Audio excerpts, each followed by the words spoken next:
Le Seigneur soit avec vous. Et avec votre esprit. Évangile de Jésus-Christ selon saint Marc. Gloire à toi, Seigneur. En ce temps-là, Jésus venait d'être baptisé. Aussitôt l'Esprit le pousse au désert, et dans le désert il resta 40 jours, tenté par Satan. Il vivait parmi les bêtes sauvages, et les anges le servaient. Après l'arrestation de Jean, Jésus partit pour la Galilée proclamer l'évangile de Dieu. Il disait, les temps sont accomplis, le règne de Dieu est tout proche, convertissez-vous et croyez à l'évangile. Acclamons la parole de Dieu. Louange à toi, Seigneur Jésus. Louange à toi, Seigneur Jésus. Louange à toi, Seigneur Jésus. Louange à toi, Seigneur Jésus.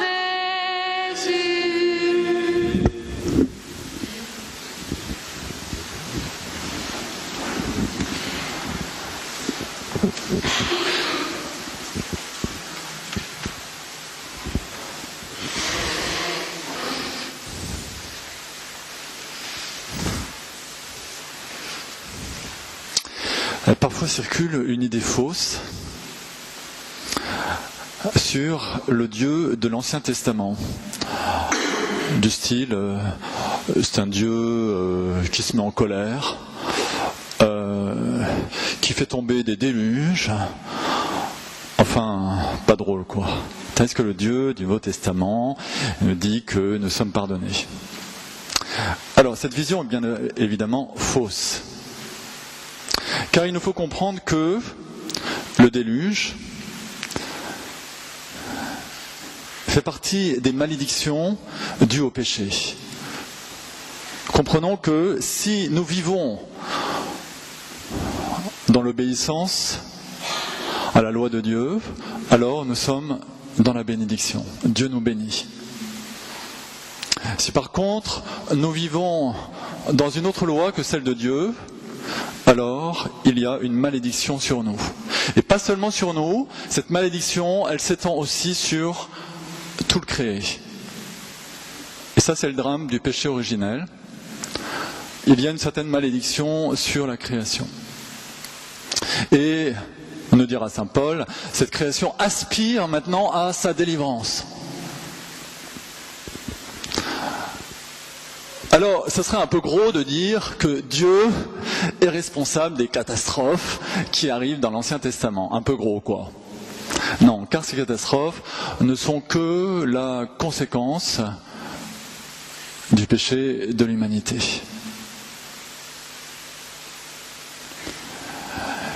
Et nous comprenons avec le déluge que cette conséquence ne touche pas seulement l'homme et la femme, mais touche aussi tout l'environnement. Comme si quelque chose était déréglé, si vous voulez. Le peuple de Dieu, le peuple de la première alliance, est tout à fait conscient de cette loi.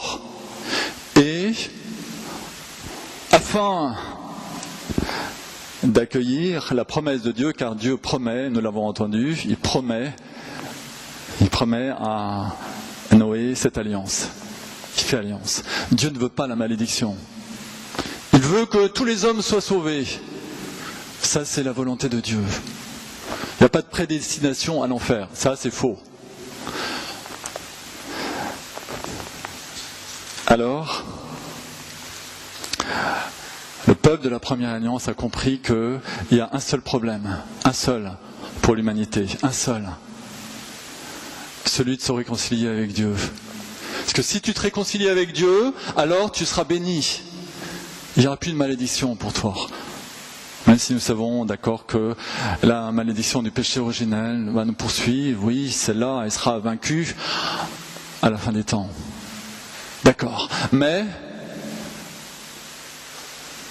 Le peuple de Dieu a compris qu'un seul problème, un seul, nous réconcilier avec Dieu.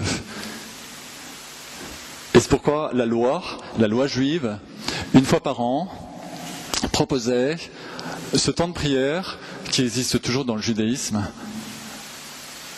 C'est ce jour des expiations, Yom Kippour, où le grand prêtre rentrait dans le Saint des Saints du temple pour faire des libations de sang. Puis on se disait, pourvu que je sois inscrit sur le livre de vie. Parce que si je suis inscrit sur le livre de vie, alors ça sera la bénédiction. Déjà pour aujourd'hui. La lettre de Saint Pierre nous dit que tout est accompli dans la personne de Christ. Cette malédiction du péché, elle va être enlevée. Elle est enlevée par le Christ. Nous passons du statut de condamné au statut de gracié. Si nous accueillons le Christ. Sinon, nous sommes toujours condamnés. Celui qui croit, il est sauvé. Celui qui refuse de croire est condamné, dira Jésus. Dieu ne veut pas condamner qui que ce soit. Mais si nous voulons sortir de la malédiction, ce déluge dans lequel nous nous débattons parfois, alors ouvrons-nous à la personne du Christ. C'est lui qui a pris sur lui la malédiction sur la croix. Celui qui est crucifié, il est maudit. Il prend sur lui la malédiction. Il n'y a plus de malédiction. Parce qu'à la place de ta malédiction, il te donne sa bénédiction. Et ça, c'est le miracle de la croix. Un miracle, nous dit la liturgie de Pâques, qui est bien plus grand et plus fort que l'œuvre de création. C'était déjà pas mal de créer le monde, c'est encore plus fort de le sauver.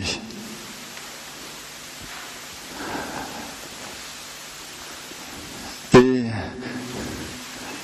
cette libération, c'est pas seulement celle des vivants, vous avez entendu, la deuxième lecture, c'est celle des morts aussi. Parce que si nous mourrons sans le Christ, problème, la malédiction de la mort demeure. Et c'est pourquoi l'Église prie pour les défunts. Elle prie pour que les défunts soient libérés des prisons dont il est question ici. Parce que ça, c'est la loi du péché. Jésus descend dans ces lieux, on va dire dans le credo, il est descendu aux enfers. Les enfers. Ce lieu où les âmes attendent pour être purifiées, pour pouvoir dire un oui à Jésus. Ce oui, nous. Eh bien, ce temps de carême nous invite à le dire maintenant. On ne va pas attendre d'être dans le purgatoire pour dire oui à Jésus. Je ne sais pas ce que vous en pensez. Autant le dire maintenant. Oui. Que votre oui soit oui. Et que votre non soit non. Notre oui à Jésus, c'est pas oui pour dimanche de 11h à 12h15. Parce qu'une messe qui dure plus d'une heure et quart, c'est limite. Non, c'est pas ça notre démarche. Que votre oui soit oui. Pour le dimanche, pour les autres jours aussi. Accueillir le Christ et en échange de la malédiction de notre vie, accueillir la bénédiction. Comment il s'y prend pour nous sauver de ce déluge?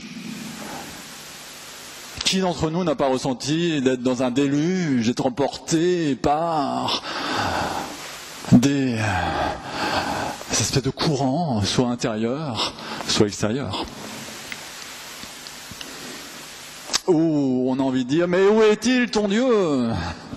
Eh bien, il est là, avec toi. Même dans la vallée de l'ombre, il est là, avec toi. Il est le bon berger. Et il a voulu vivre tes tentations.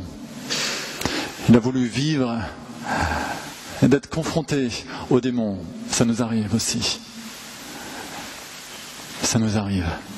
À chaque fois que nous avons envie d'autre chose que de la vie de Dieu. À chaque fois que nous regardons le péché avec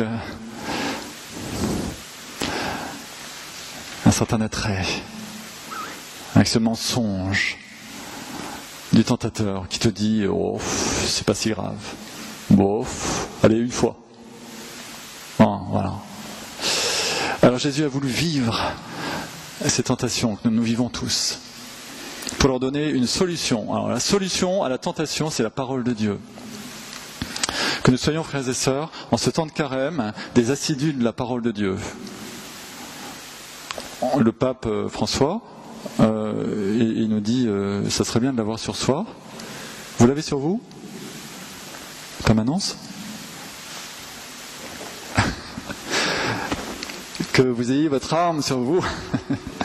Alors si on était dans un milieu protestant, vous auriez tous brandi votre grosse Bible. Alors, on va essayer nous les catholiques, d'évoluer de ce côté-là, d'avoir toujours au moins le Nouveau Testament sur nous, pour l'ouvrir. Parce que ça, c'est l'arme contre la tentation. Magnificat qui est disponible à sortie. Voilà. Alors, Jésus vient nous chercher là. Il vient nous chercher là où nous ne sommes pas fiers de nous-mêmes. Dans nos tentations. C'est là qu'il vient nous chercher. Voyez ? Parce qu'il est le bon berger. Il va nous prendre sur ses épaules. Par quel moyen ? La parole de Dieu. Il nous donne sa parole. Alors donnons-nous, on va dire, efforçons-nous d'ouvrir cette parole un peu plus pendant ce temps de carême et de chercher le remède à chacune de nos tentations. Il y a un remède.